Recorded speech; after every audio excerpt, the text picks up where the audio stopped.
First, leaders of two Vermont branches of the NAACP speak out about racism and what police reform could look like in the state. Local 22's Devin Bates joins us with this story.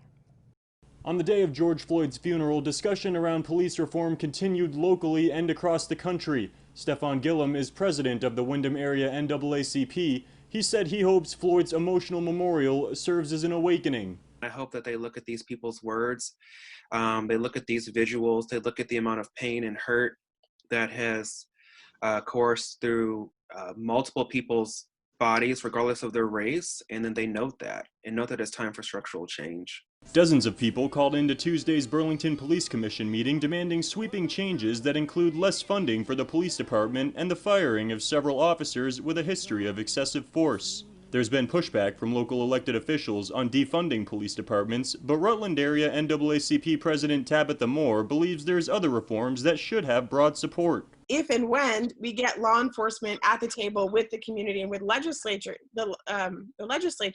we're going to find that there's actually a lot of common ground around things. As I opened with, law enforcement will tell you the demand on what we're supposed to be doing with our time is too much for what we can handle. Okay, well, let's talk about what that means then. These calls for reform have grown as nationwide protests over Floyd's death continue, but while this particular incident of police brutality may have sparked them, both Moore and Gillum emphasize that centuries of injustice need to be the center of this conversation. When I'm looking not just here in Vermont, but around the U.S. and even around the globe, I mean, this is a mass call for civil rights action globally, and our papers report about rioting and looting, whereas the rest of the world is seeing it as an uprising. The entire spectrum of Black America, and from the protests that we've seen globally,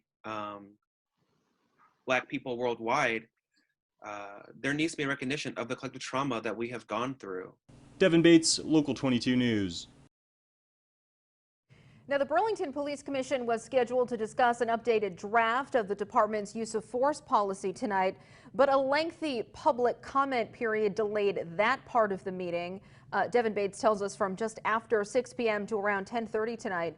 Members of the public called into the meeting asking for police reform, along with the firing of officers with a history of use of force incidents.